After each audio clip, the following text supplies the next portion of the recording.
오늘은 모세 믿음에 대해서 살펴보고자 합니다.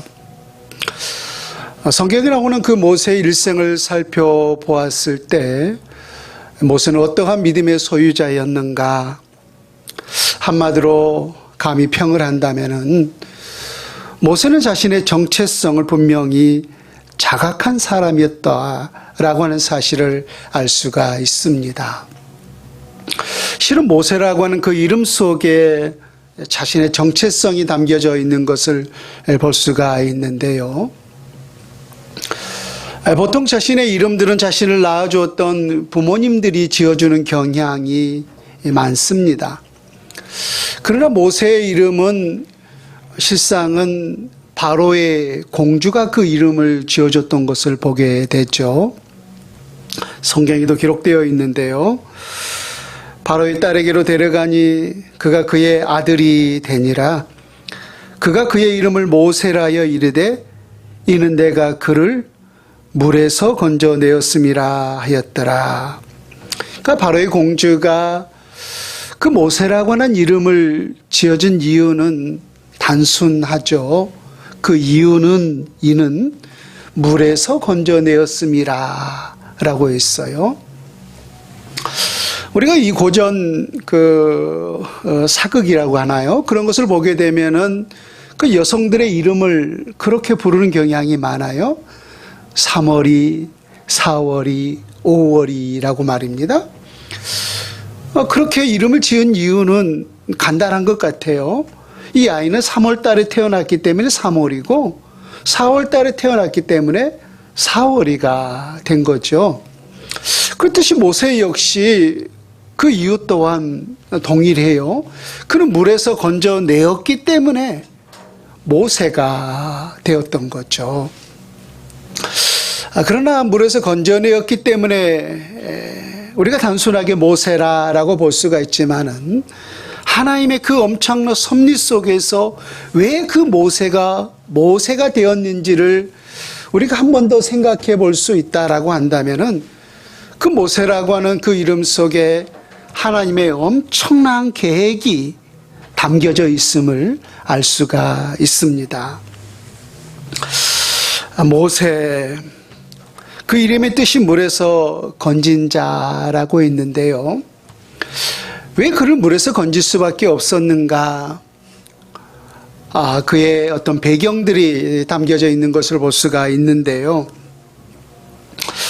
지난주에 우리가 잠시 요셉의 믿음을 통하여서 이야기를 잠시 나오는 그런 기억이 있습니다만은 요셉이 애굽의 총리로 있었을 때 애굽 땅에 거주하고 있었던 이스라엘 백성들의 삶이라고 하는 것은 풍요롭고 안전한 삶이었어요.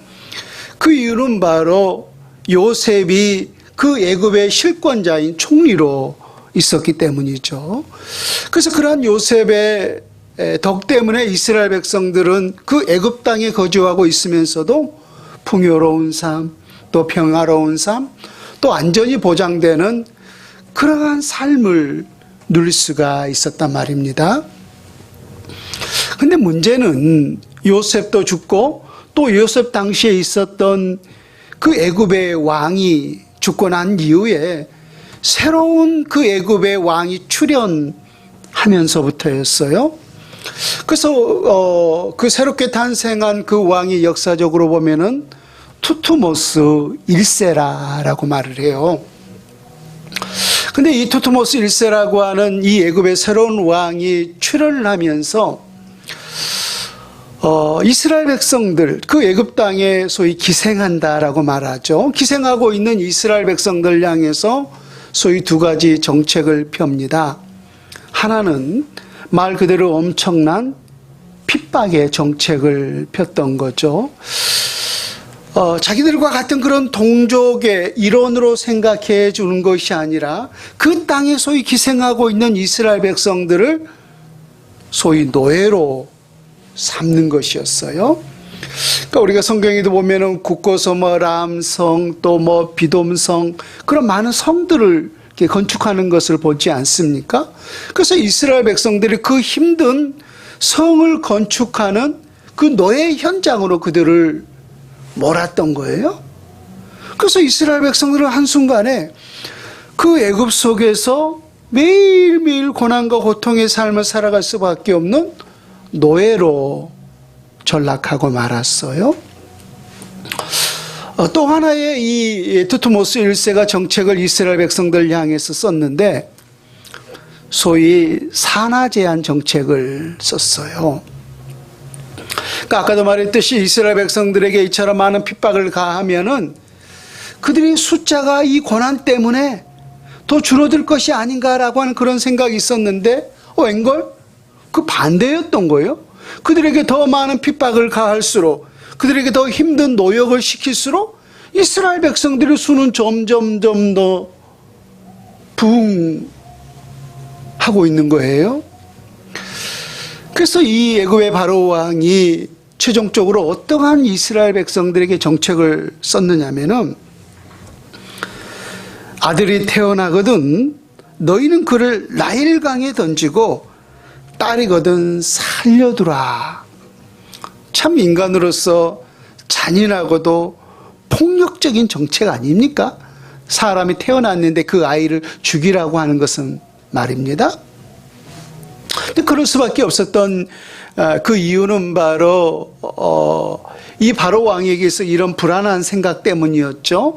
이 이스라엘 백성들의 숫자가 점점 더 많아졌을 때 이 땅에 전쟁이 발발한다면은 그들이 우리를 대적할 것이 아닌가. 그래서 억지로라도 이스라엘 백성들의 그 숫자를 줄이기 위하여서 남자아이가 태어나거든 그를 나일강에 던져 죽이라고 하는 이런 잔인한 산하 제한 정책을 이스라엘 백성들에게 폈던 것이죠. 오늘 모세가 바로 그런 시대 속에서 태어났어요. 그런 시대 속에서. 그렇다면 모세 역시 남자아이로 태어났기 때문에 그럼 어떻게 될 수밖에 없는 거예요. 그 나일강에 던져서 죽을 운명을 가지고 태어난 것이 바로 모세의 운명이었단 말입니다. 그런데 그의 아버지 아므람과 요게벳이죠. 이 아므람과 요게벳이 그 피덩이 같은 이 모세를 무려 3개월 동안 숨겨요. 참 그 아이를 숨기면은 왕의 어명을 어긴 거기 때문에 그들 또한 죽음에 직면할 수밖에 없지 않겠습니까? 그래서 3개월 동안 이리 숨기고 저리 숨기다가 더 이상 숨길 수가 없었어요. 그래서 최종적으로 이 나일강에 떠나 보낼 수밖에 없었던 것입니다. 그래서 갈대 상자를 꼬아서 바구니를 만들고 그 안에 역청과 또 나무 진을 발라서 소위 방수 처리를 했던 것이죠. 그렇게 해서 그 바구니 안에 모세를 넣어서 그 나일강에 떠나 보냈던 거예요. 오늘 성경에도 보면은 그렇게 모세를 떠나 보낼 수밖에 없었던 그 어머니와 아버지 행위에 대해서 역시 히브리서 기자는 믿음으로 행했다라고 기록하고 있습니다. 그때 마침 그렇게 떠나 보냈는데 그때 마침 이 바로의 공주가 이 나일강에 목욕하러 왔다가 그 바구니를 목격한 거예요. 그래서 그 바구니를 건져 보니까 그 아이가 그 안에 들어 있었던 거죠. 그렇게 해서 모세를 그 바로의 공주가 그 나일강에서 물에서 건짐을 통하여서 또 물에서 건져내었기 때문에 그 모세라고 하는 아이의 이름을 모세다라고 지어줬던 거죠. 그래서 모세는 물에서 건진 바 되었기 때문에 바로 모세가 되었던 거예요. 그러나 아까도 잠시 힌트를 주었지만은 실상은 이것은 하나의 과정이었고 왜 모세가 이러한 경험을 하도록 했는가? 하나님은 엄청난 계획이 그 안에 있었던 것을 보게 되죠. 실은 물에서 건진받은 그 모세를 통하여서 장차 그 모세를 통해서 하나님은 어떠한 역사를 일으켰습니까? 소위 이스라엘 백성들을 물에서 건지는 그 구원의 놀라운 역사를 일으키지 않았습니까? 이스라엘 백성들이 출애굽할 때였죠.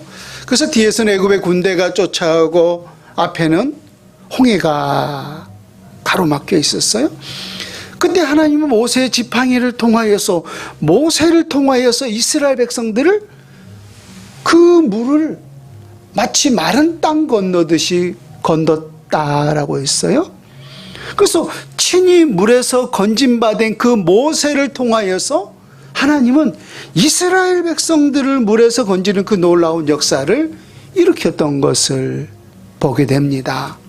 그래서 모세는 내가 어떠한 사람이라고 하는 사실을, 이 모세라고 하는 이름을 통하여서 장차 어떤 일들을 해야 될 사람이라고 하는 사실을, 다시 말해서 자신의 정체성을 결코 잃지 않았다라고 하는 것입니다.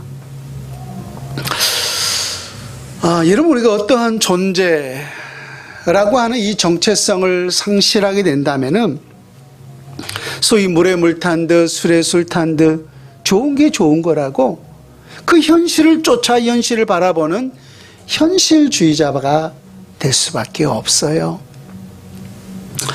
그러나 나는 하나님의 사람이고 하나님의 선한 역사를 위해서 이 땅에서 부르심을 받은 그러한 존재라고 하는 이 분명한 자신의 정체성이 살아있다면 우리는 보이는 그 현실을 따라가는 것이 아니라 보이지 않는 그 하나님의 놀라운 역사를 따라가게 되는 하나님의 사람이 될 수 있는 줄로 믿습니다. 모세가 자신의 어떤 어려움 속에서도 자신의 분명한 정체성을 깨닫고 그 정체성을 지켰듯이 우리 또한 하나님의 사람으로서 이 땅에 자신의 분명한 정체성을 확립하고 그 정체성을 지켜낼 수 있는 사람이 되어져야 할 줄로 믿습니다. 예수님 분명히 말씀하셨어요. 소금이 그 맛을 잃으면 무엇으로 짜게 하리요? 라고 말입니다. 그 소금의 정체성은 뭐예요? 소금의 정체성은 짠 맛을 내게 하는 것이 바로 그 소금의 정체성인 거죠. 그래서 그 정체성을, 소금의 정체성을 상실한다면은 길에 버려져서 많은 사람들이 그 소금을 발로 밟을 뿐이니라 라고 했어요. 그리스도의 정체성이 바로 그와 같은 거죠. 오늘 본문의 히브리서 기자는 이러한 정체성을 기억하고 오직 믿음으로 살아내었던 모세에 대해서 이렇게 기록하고 있습니다. 히브리서 11장 24절과 25절 말씀을 다시 한번 봅니다. 믿음으로 모세는 장성하여 바로의 공주의 아들이라 칭함받기를 거절하고 도리어 하나님의 백성과 함께 고난받기를 잠시 제약의 낙을 누리는 것보다 더 좋아하고 라고 했어요. 지금 모세는 무엇보다 뭘 더 좋아한다라고 했어요? 바로의 공주의 아들로 칭함받기보다는 하나님의 백성들과 함께 고난받는 것을 더 좋아했다라고 했어요. 제가 아까 우리의 자신의 정체성을 우리가 확립하지 못한다면 현실을 쫓아가고 추구할 수 있는 현실주의자가 될 수밖에 없다라고 했는데, 우리가 현실주의자라고 생각한다면은 이러한 결정, 이러한 선택을 했던 모세가 과연 옳은 선택을 한 것인가? 라고 하는 하나의 의문을 제시해 볼 수가 있어요.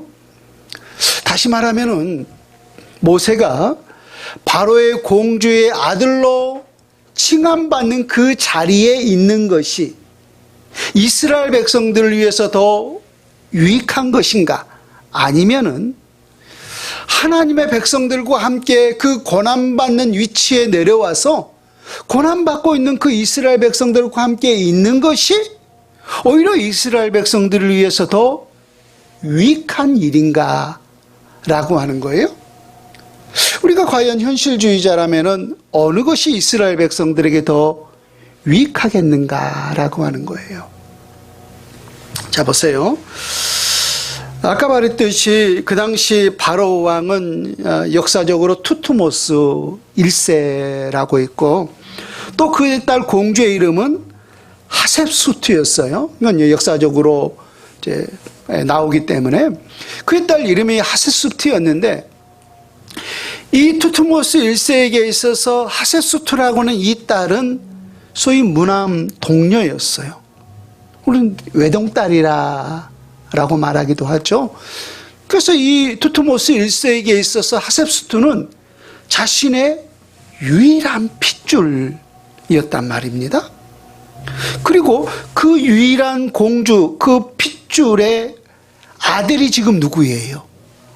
모세잖아요. 모세? 그렇다면 앞으로 그 애굽의 모든 그 왕실의 모든 권력들을 장차 누가 상속받아요? 모세가 상속받을 수 있는 거잖아요. 모세가 상속받을 수 있어요. 그럼 모세가 실제적으로 그 모든 그 왕실의 상속을 받을 수 있는 그 상속권이 있다라고 하는 것은 장차 모세가 뭐가 된다는 거예요?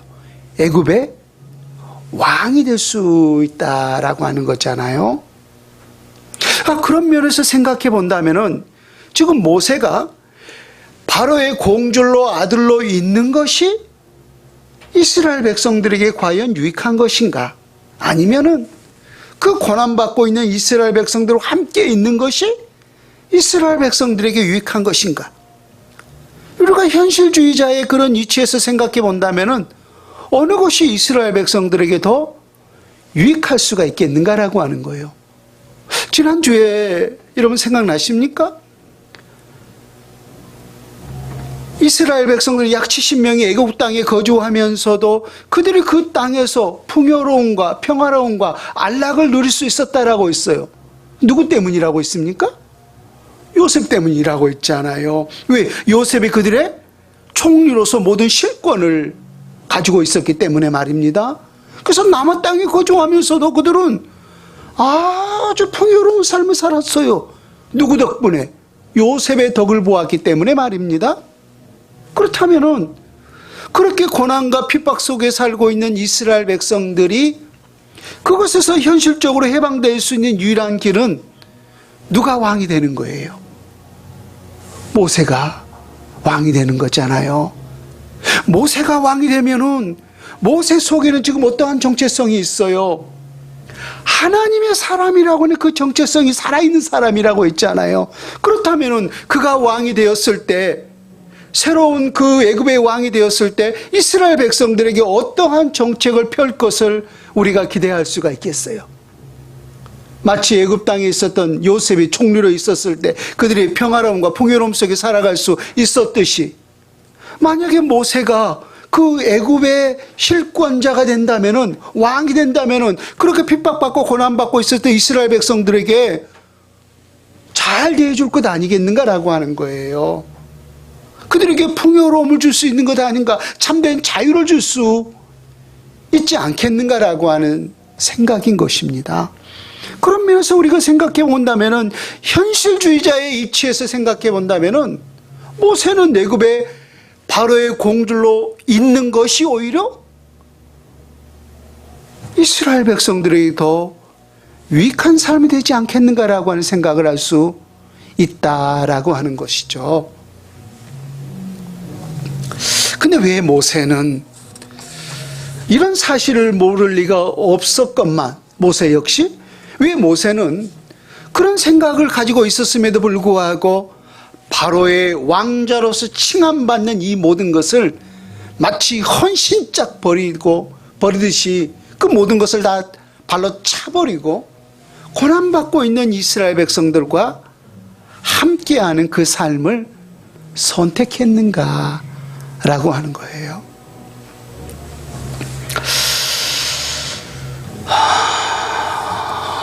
여러분, 오늘 분명히 모세는 바로의 공주의 아들이라 칭함받기를 거절하고 하나님의 백성들과 함께 고난받는 것을 오히려 더 좋아했다라고 했어요. 그런 이유가 있어요.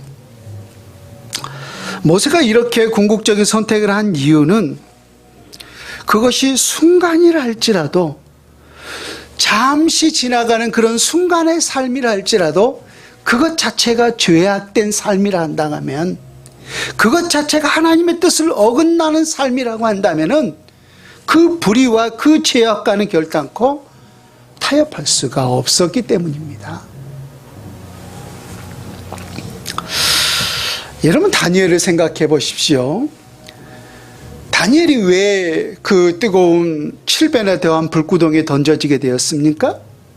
느부갓네살이 세운 금신상에게 절을 하지 아니했기 때문이죠. 그렇다면 생각해 보세요. 그 금신상에게 그걸 잠시 피하기 위해서 얼마든지 절을 하고 자신의 신앙을 지킬 수가 있었어요. 근데 왜 그랬죠? 그 순간이라 할지라도, 그렇게 절을 하는 것이 순간이라고 할지라도 그 순간의 시간조차도 불의와 죄악과는 타협할 수가 없었기 때문입니다. 일제시대 때 우리 주기철 목사님의 그 십자가의 길을 너무나 잘 아시잖아요. 그 못으로 박혀져 있는 그 모판을 눈물로써 한 걸음 한 걸음 걸은 이유가 뭐예요?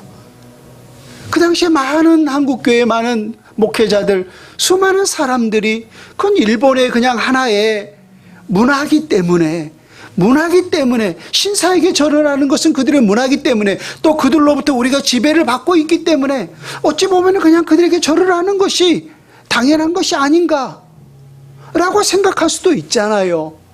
또 그렇게 절을 하고 내게 주신 그 신앙을 얼마든지 유지할 수가 있었잖아요.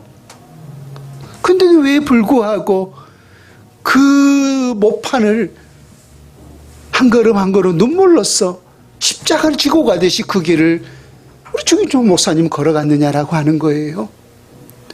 동일한 것 아닙니까? 그것이 순간이라 할지라도, 그렇게 그냥 한번 고개 까딱하는 그 순간이라 할지라도 그 순간의 시간조차도 하나님의 사람으로서, 그 하나님의 사람으로서 정체성을 가지고 있는 자로서 그 불의와 그 죄악과는 결단코 타협할 수가 없었기 때문입니다.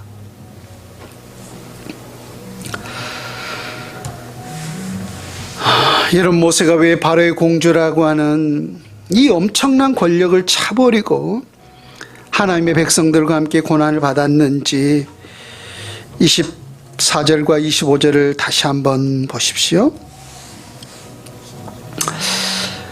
믿음으로 모세는 장성하여 바로의 공주의 아들이라 칭함받기를 거절하고 도리어 하나님의 백성과 함께 고난받기를 잠시 죄악의 낙을 누리는 것보다 더 좋아하고 라고 했어요. 25절 하반절에 보면은 잠시 죄악의 낙을 누리는 것보다 더 좋아하고 라고 했어요. 그렇다면 여기서 잠시 죄악의 낙을 누리는 것이 지금 어떤 삶이라는 거예요? 24절에 말했던 바로의 공주의 아들로 칭함받는 것, 바로의 공주의 아들로 칭함받는 그것 자체가 잠시 죄악의 낙을 누리는 삶이었던 거예요. 죄악의 삶이었던 거예요. 죄악의 삶. 많은 사람들이 그 애굽의 왕자로 있는 그 모습을 보면서 소위 부러움의 대상이잖아요. 모든 권력과 모든 권세와 모든 부귀와 영화를 다 누릴 수 있는 그 엄청난 대국의 자리잖아요. 그래서 외적으로 모든 사람들이 모세를 바라봤을 때는 우러러보고 소위 말하면 부러움의 대상이었어요. 근데 모세는 그렇지 않았어요. 나는 이러한 사람이다. 나는 이처럼 애굽의 장차 제 실권자가 이 실권자가 될 수 있는 이라는 왕자다. 그런 생각이 있는 것이 아니었어요. 오히려 그러한 위치에 있는 그 모습이 너무나 부끄러웠던 거예요. 너무나 부끄러웠던 거예요. 왜 부끄러웠을까요?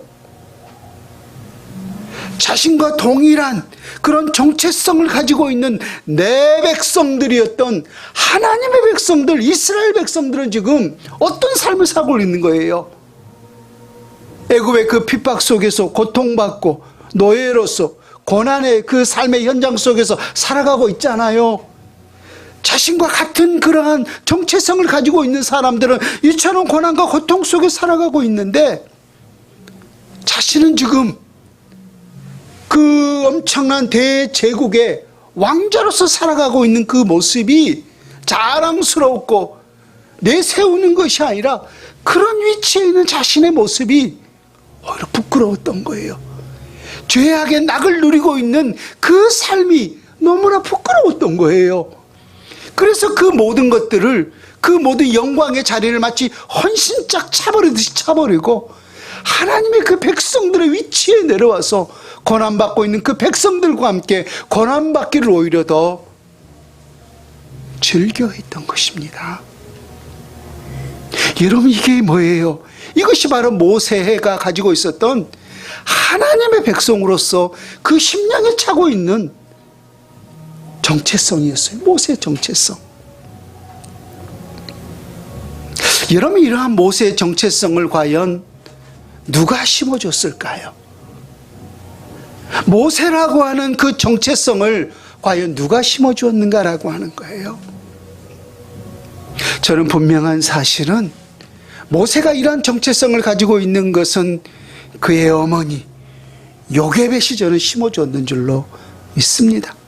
비록 그는 애굽의 왕자로서 살아가고 있었지만은 현실은 애굽의 문물을 학습하고 좋은 것을 다 누릴 수 있는 그런 위치에 있었지만은 그 심령 속에, 그 영혼 속에 살아있는 것은 하나님의 사람의 그 영혼이 살아있었다는 거예요. 누가 그렇게 심어줬는가라고 하는 거예요.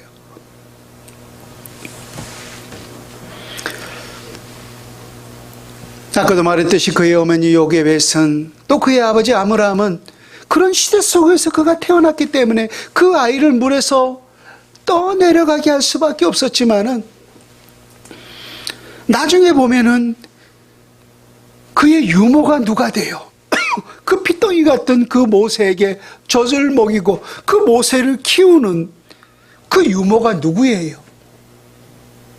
그를 낳아주었던 친어머니 요게벳 아닙니까?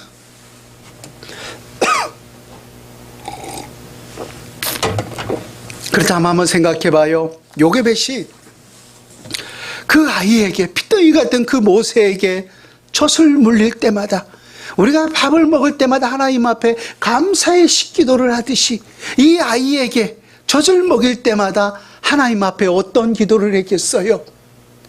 또 이 아이에게 토닥토닥 잠을 재울 때마다 하나님 앞에 어떠한 기도를 했겠어요? 하나님, 이 아이는 지금 애굽에서 이렇게 살아가고 있지만, 애굽의 문물을 학습하고 있는 그런 사람으로 자라가고 있지만은, 이 아이는 하나님의 사람입니다. 이 아이는 하나님의 사람으로서 그 정체성을 잃지 않게 도와주옵소서. 히브리인으로서 우리가 마치 그리스도인이라면 그리스도인답게 살아갈 수 있다 라고 하듯이, 하나님의 사람으로서 하나님의 백성들을 위해 살아갈 수 있는 그런 하나님의 사람들이 되게 하여 주옵소서라고 하는 이 거룩한 영적 정체성을 바로 이 요게벳이, 그의 어머니 요게벳이 바로 이 모세에게 심어주지 않았겠는가 라고 하는 것입니다.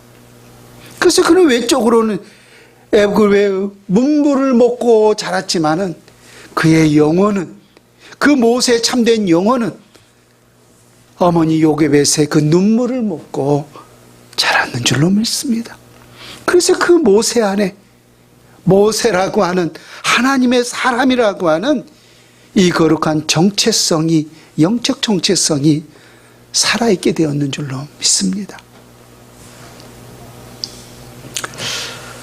오늘 두 번째 모세 믿음을 26절에 이렇게 기록하고 있습니다. 그리스도를 위하여 받는 수모를 애굽의 모든 보화보다 더 큰 재물로 여겼으니 이는 상 주심을 바라봄이라.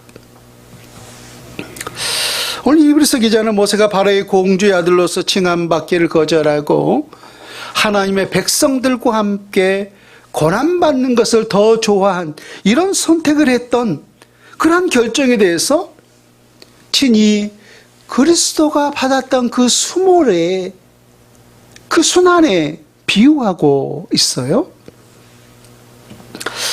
빌립보서 2장 6절과 7절에 보면 사도 바울이 예수님에 대해서 이렇게 기록하고 있습니다. 들어보세요.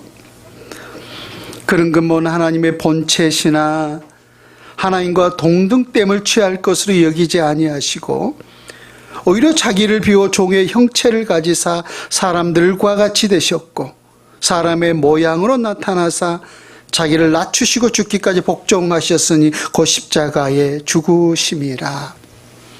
예수님의 본질에 대해서 말씀하고 있는데 그는 하나님의 본체시나 하나님과 동등하다라고 있어요. 하나님의 본체시고 하나님과 동등하다라고 하는 것은 바꿔 말하면 예수님 그분이 누구라는 거예요?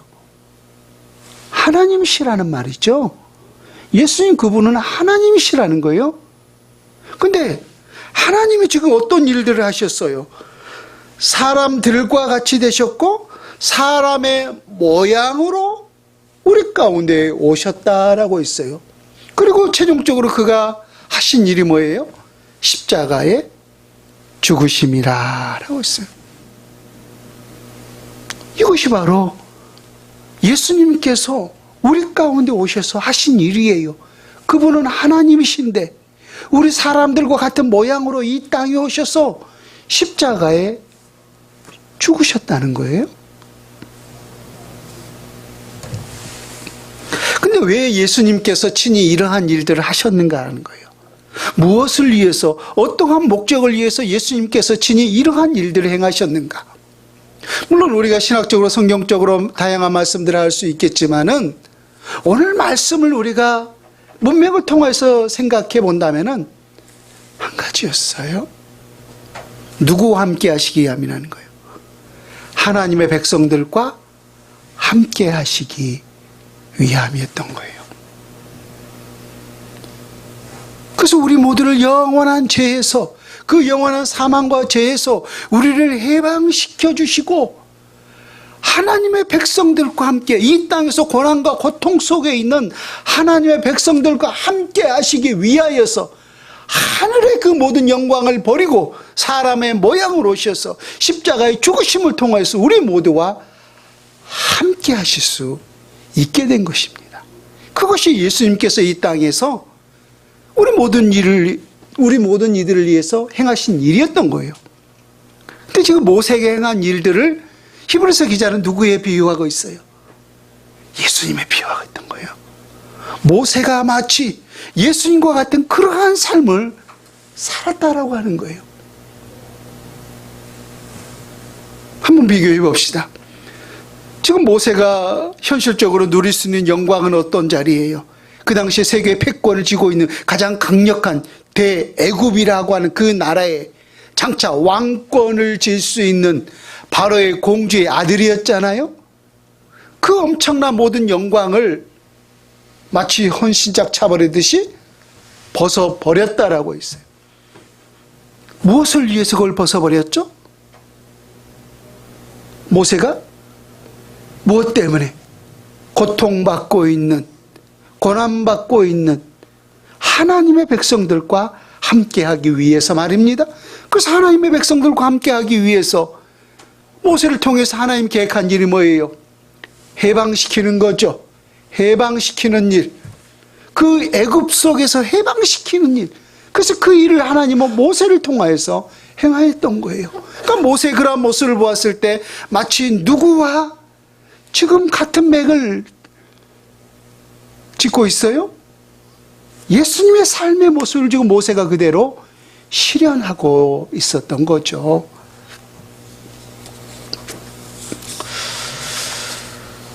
저는 예수님의 이러한 모습, 또 모세의 이러한 모습을 보면서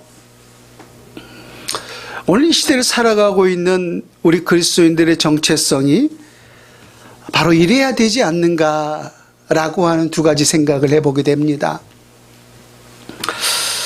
세상의 모든 사람들은 항상 위를 향하는 것을 보게 되죠.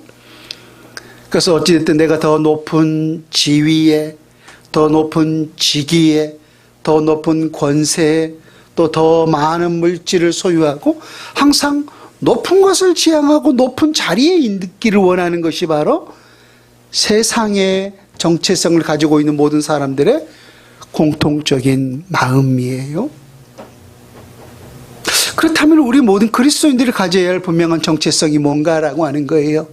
예수님께서 보여주었던 정체성, 또 그 예수님을 바라보면서 그와 같은 정체성을 삶을 살았던 모세는 과연 어떠한 삶을 살았는가라고 하는 거예요. 이 땅에서 높은 것을 바라보았는가, 아니면은 낮은 곳에 임하셔서 고난과 고통 속에 있는 하나님의 사람들과 함께하는 삶을 살았는가라고 하는 것입니다.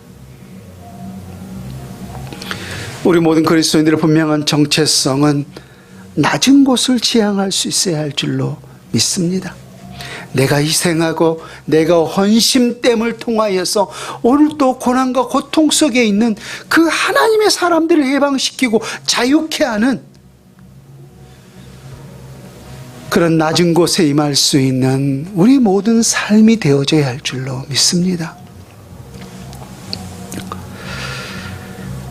두 번째, 우리 모든 그리스도의 정체성은 오늘 모세가 우리에게 보여주었듯이 그렇게 모든 것들, 모든 영광을 다 차버리고 애굽의 그 왕자라고 하는 그 영광스러운 자리를 차버리고 하나님의 백성들과 함께 고난받기를 더 좋아했던 분명한 이유가 뭐라고 있어요? 그것이 순간의 삶이랄지라도 결단코 죄악과는 타협할 수가 없었기 때문이죠.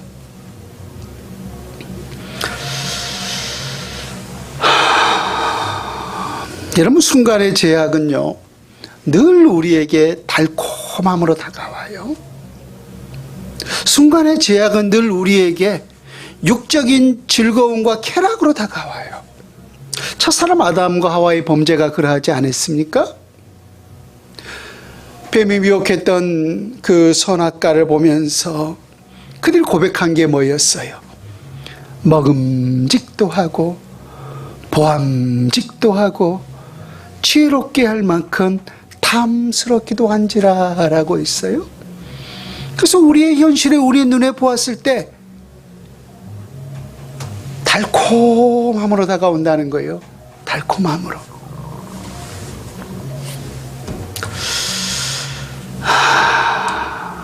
그런데 그러한 달콤함으로 다가온 유혹과 미혹들의 결과는 분명히 아시죠?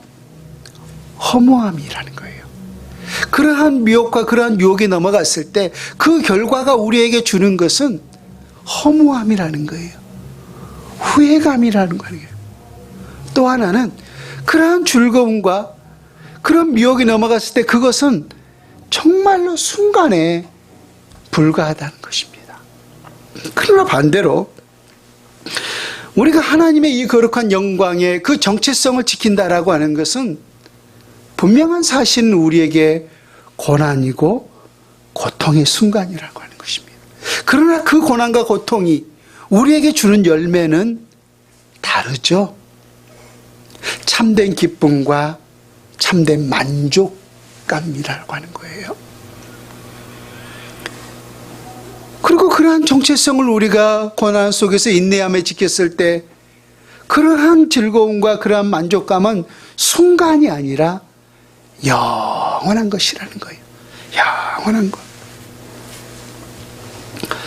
오늘 모세는 자신의 그 분명한 정체성을 지키기 위해서 그 영광스러운 자리에 모든 사람들이 부러워할 수 있는 그 애굽의 왕자의 자리를 팍 차버리고 하나님의 백성들의 그 자리에 내려와서 함께 고난받고 함께 고통받는 것을 더 즐거워했다라고 했어요. 왜? 그렇게 살아가는 것이 바로 하나님의 백성으로서의 정체성을 지키는 것이기 때문에 말입니다. 아까도 말했듯이 소금이 그 맛을 잃으면은 무엇으로 짜게 하리요?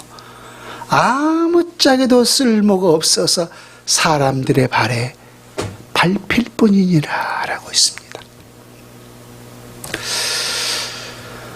우리 하나님의 사람들은 이 세상 가운데서 특별히 하나님의 부르심을 받고 이 세상에서 물에서 건져내어준 바로 그 모세와 같은 은혜를 받은 하나님의 사람이 바로 우리의 모든 모습인 줄로 믿습니다. 그래서 모세라고 하는 나 역시 물에서 건짐받은 그런 하나님의 사람이라고 하는 그 정체성을 우리가 자각한다면은 우리는 순간이라도 결단코 죄악과 타협하지 아니하고 하나님의 백성으로서의 이 거룩한 정체성을 지킬 수 있게 되는 줄로 믿습니다. 하나님의 백성이 하나님의 백성으로 살아갈 때 하나님의 백성다운 줄로 믿습니다.